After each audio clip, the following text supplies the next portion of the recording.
Yo, people. Hello and welcome back again to the United Enigma. Of course, we're here with the return of the Premier League weekend, and United are back. Love it or hate it, United are back, and we're in a position where we have to win this game, because we've got the big game against the Bin Dippers coming up in a couple of weeks. At the end of this month, we've got Man City, which means we need to be able to pick up as much form, as many points as possible, or else it could get sticky in the blue side of Manchester. So to get back onto this game, this is my lineup for the game. We're going to go through, of course, the opposition, Sheffield United, go into how they operate, what their weaknesses are. I'll tell you, there's a lot of weaknesses that we can exploit, and this game is an absolute must win. No excuses, zero excuses. I don't care about injury concerns. We'll go on to injuries. There are a couple injury boosts actually, along with, of course, some people that are out for this game. There are some players that have been seen back in training, and we'll go into that. But Sheffield United, as poor as they are, they've also had a whole host of injuries, some long-term, to a lot of their first team squad members. So even if we were talking about the injury front, Sheffield United have also had a bunch of injuries. Yes, you could argue that their caliber of injured players are a lot lower than ours. Very true. However, our bench players are better than their starting players. So I'm not trying to hear it. We're probably going to go into going into formation now. We'll most likely set up with a 4-3-3 or the 4-2-3-1. I'd assume because of personnel, it'd be more of a 4-3-3 in practice, and also because of how poor Sheffield is. I don't see the need to have the extra defensive security of putting maybe a Mount or a Bruno back in that number 6 pivot position next to Amrabat. We go through Onana. This is going to be a key one for some people. Some would argue not start Onana in this game. Tell me in the comment section if that's what you would do. Would you start Onana today? Me personally, I'll still go with him. I still go with Onana until the position becomes completely untenable in goal, because goalkeeper isn't like an outfield player. If you crush their confidence, it's a long way back. The guy already showed his commitment to getting back into form by not going with the international with Cameroon, going with his country. He said, nah, I'm trying to stay at United. I'm trying to get back on form and fight for my place in the team. So I'd say you can reward that, at least on today, with a start in this match, and see if the position does become untenable, bro, he's got to get out the squad. For now, I'd say he's still on the border of maintaining his position. And it's not exactly as if we can confirm and throw a hat on the fact that Bayindir is even a good replacement.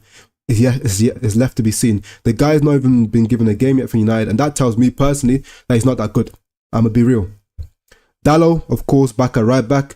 Lindelof, I personally think will be starting this game, but I've got an agenda against Lindelof. I won't lie to you. I don't think Lindelof is very good, but the manager is likely to go with Lindelof. And come on, it's Sheffield United. If he can't play well against McBurney and Ryan Brewster, I'm telling you, he should not be at the club. Honestly, I wouldn't have him at the club anyway, but the manager likes him, so he must be capable of doing something against the likes of Sheffield United. Varane, likely to be back straight into the squad. Personally, I was of the opinion that I actually wouldn't have started Varane today, not because of anything to do with ability. His injury record is just so poor, and it seems to potentially even be getting worse. It actually seems worse than last season. It's so poor that against Sheffield United, even if we were playing Maguire and Evans, I'd expect to keep a clean sheet versus these guys. They've scored 6 goals all year. So Varane, I would actually have rested him and brought him back for the games against Copenhagen, the game against Man City. Let him play those must-win games in the Champions League where you'll need the higher level of talent. But Varane is likely to be thrown straight back into starting 11 by Ten Hag, because he's shown that's what he typically does. Reguilon, this is a big one here. We've finally got a natural left back in that position. We've been struggling with having Amrabat out there and sort of shoehorning Lindelof out there, who stank the place out when he played out there.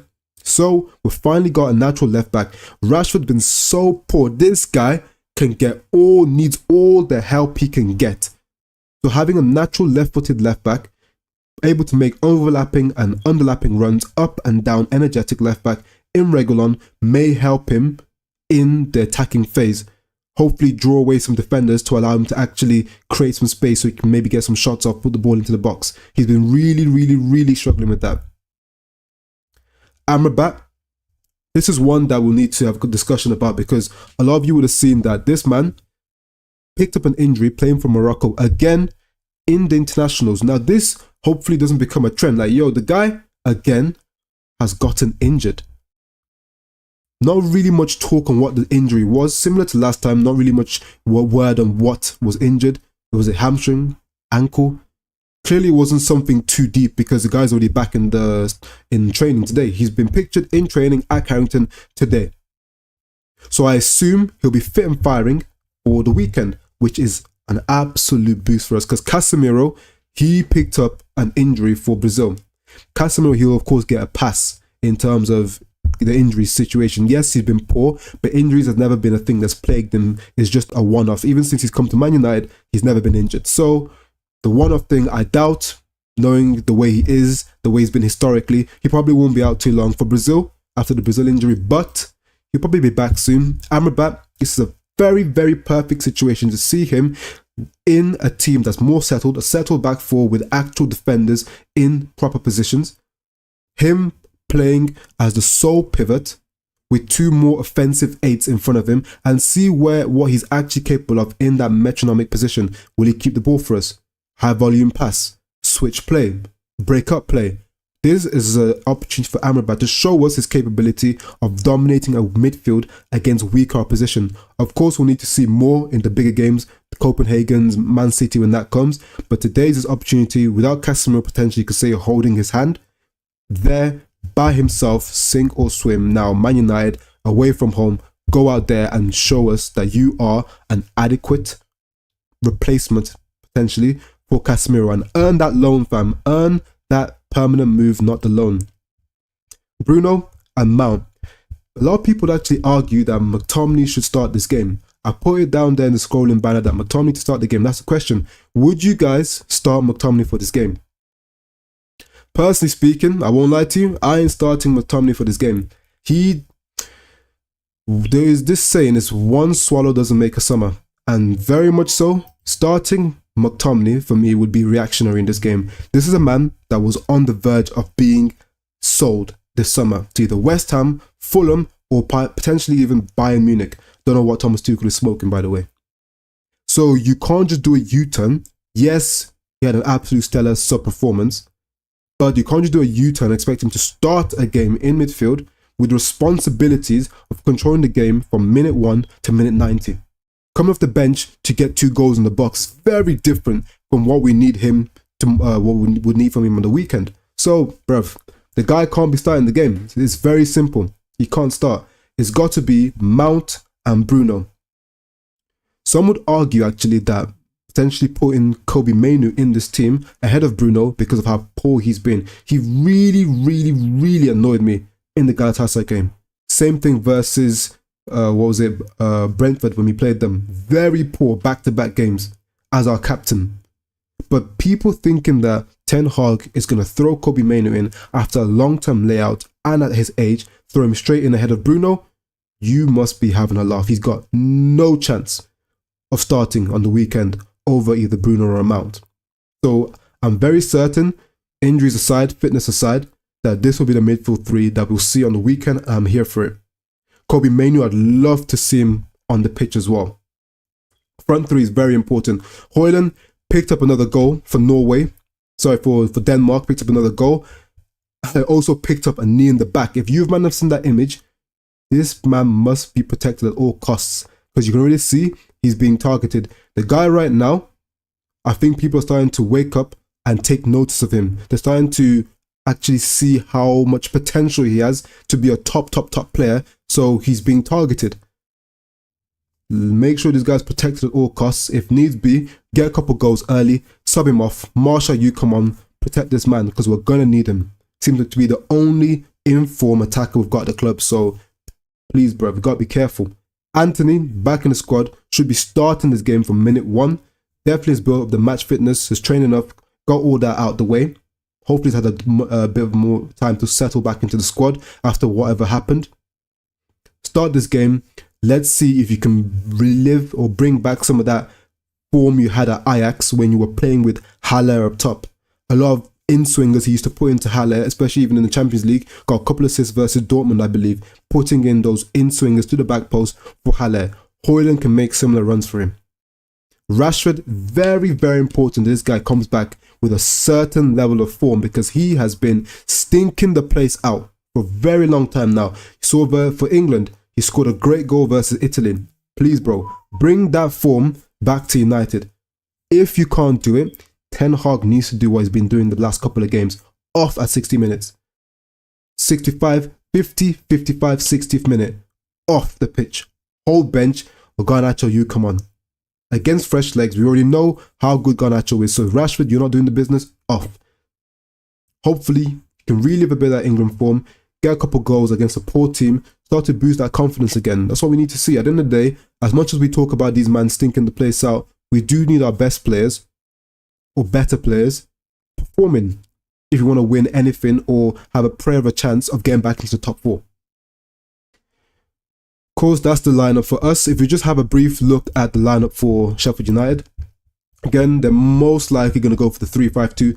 Very, very defensive. They're definitely going to go to stifle us, see if they can nick something from a set piece on the counter. They're just going to set up very much to frustrate us. If we look at any of their strongest players or their most dangerous players, they don't have anything significant, and we'll go through that when we look at their strengths and weaknesses as a side. McBurney, Ryan Brewster, I mean, these are very average players. I mean, you got a Liverpool reject in Brewster, you got McBurney, he's all right. I mean, he's all right. He's all right. When he first came to the Premier League, I think he actually had a very good start to his life in the Premier League. Then it's kind of petered off. I think he sort of tailed off into his normal level at this point. But come on now. Nothing to write home about. There's nothing here that should be ringing any alarm bells for Man United. Like I said, this team you see here, this is actually without some of their more prominent players. But even their more prominent players wouldn't get onto our bench. So like I said, on the injury front, don't want to hear it. Very simple. If I just quickly pull up now some of the stats and the strengths and weaknesses of this side. So of course, if you just have a look here. So if you see, this is from whoscored.com. They actually don't have any significant strengths being noted by them. That just tells you all you need to know.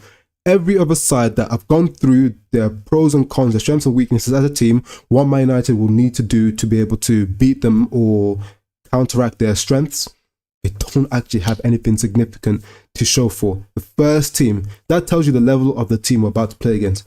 They're very much relegation fodder, relegation candidates, and will likely be, you can just classify them at this point as Champions League opposition. It says there, Premier League watch along. This is basically a Champs watch along or a League Cup game, essentially. That's all it is. So, weaknesses. We're going to have to look for what weaknesses we can actually exploit and see if there's an opportunity for us to get a good number of goals. Really get throw the kitchen sink at them, make sure we can get goals flowing in this team, because that's one thing we've been lacking. They are poor in terms of keeping possession of the ball. Again, irrespective of that, they were not coming to play against Man United, or we go into them and they were going to plan to keep the ball well. Like even the Brentford can keep the ball well. These guys are poor on the ball. So we'll have maybe 65, 70, 75% of the ball. But the question is, will we do much with it? They're poor at defending against attacks down the wings. Very important now that we've got a natural winger in Anthony being there. Reguilon back in the side. We can now attack with natural width versus this team and exploit this weakness they have on the flanks. They are poor defending against long shots. It's too bad Bruno hasn't had his shooting boots on for a while now. We would say that normally that's typically been a strong suit of Man United in the past, when we used to have Pogba shooting from range, Rashford shooting from range, the likes of Bruno shooting from range. Bruno seems to have dried up at the moment. I mean, Rashford can still take a long shot and it can go in, but Bruno used to be that guy that off the cuff could score us a magic moment from outside the box. Hasn't really done that in a while now. Defending set pieces. Again, sadly for us, this is something we're very, very poor at. Quite frankly, our best set piece players aren't probably going to play the game. Casemiro and Johnny Evans seem to have been the best players we've got aerially, they're both not going to be there. So the likelihood of scoring from a ball into the box or any sort of a set piece in and around the penalty spot, not going to happen. Not going to happen, and it is what it is. So we're going to have to very much rely on us getting those balls switched over to the wingers, isolate their fullbacks 1v1 and get those overlaps and underlaps going, attack them on the wings, get the ball into Højlund. Very simple, bit of holder play, bit of moving around the edge of the box. That's the most likely option for us to score from. Their style of play is, as you can see, there's just long balls, playing with width, and they're quite aggressive. That could play into our hands. If they try to go aggressive with us, but still remain compact, we can definitely play through them quickly on the transition, get these 1v1 moments. And Rashford, I'm sorry, if you can't beat the likes of a Thomas or a Bogle on the wings, 1v1 with them, or a centre-back coming across, these poor level centre-backs, that's a big problem. Same with Anthony. Should be able to isolate these guys, beat them, and get those goals flowing. My prediction for this game, very simply, is going to be United to win comfortably 2-1 this game. Very, very comfortably 2-1. I'm going to go with goals from Rashford and Højlund. I believe those two will score. You see a good partnership. And I'm actually going to go for an assist for Anthony because I need this guy back on a certain level of form because it's going to really, really benefit us, because I do think he can build up a solid partnership with Højlund. That's pretty much my preview for the game. That's the score prediction. We're going to need the 3 points. This is a team that have only scored 6 goals in their first 8 Premier League games, have lost 7 out of the 8 Premier League games and drawn 1. This is the caliber of team we're playing against. 1 point so far this season. If we do not go out there and absolutely pack them in, and yes, I gave them 1 goal, I'm actually going to take that back. I'm going to go 2-0 solid. Clean sheet for Onana. This guy needs to start getting those clean sheets in, because right now, man's been shit in the bed. Needs some clean sheets. Get that confidence up for him. Solid back four in terms of attacking and defending. Very offensive midfield that can keep the ball. Well, in terms of Amrabat anyway, he can keep the ball for us. The other two just go out there, create chances. You can spam as much as you want. This team of this caliber, they're not going to score goals really. Go out there, Bruno, spam, Mount, spam, do what you need to do. Create some chances, score some goals, get some energy into this team. Take what we got from the Sheffield United, the Brentford game, take that on into this game. And just to clarify, no, I would not start McTominay. Does not deserve to start, irrespective. This is Manchester United. You do not get to get back into the squad after being shown time and time and time again to not be good enough off of the back of a great substitute performance. We need, that's not something that can be replicated. What we've seen McTominay replicating so far for United is poor midfield performances. So we cannot just go off of him having one great sub performance to start this game. It doesn't work like that. Amrabat back in if he's fit. Mount, Bruno, that's the midfield I want to see. Run with that. Kobe Mainoo on, hopefully, for Amrabat. Keep those legs free from tiredness. Go out there and slap these guys up, man. It's very simple. That's been my preview. Catch you guys on the watch along.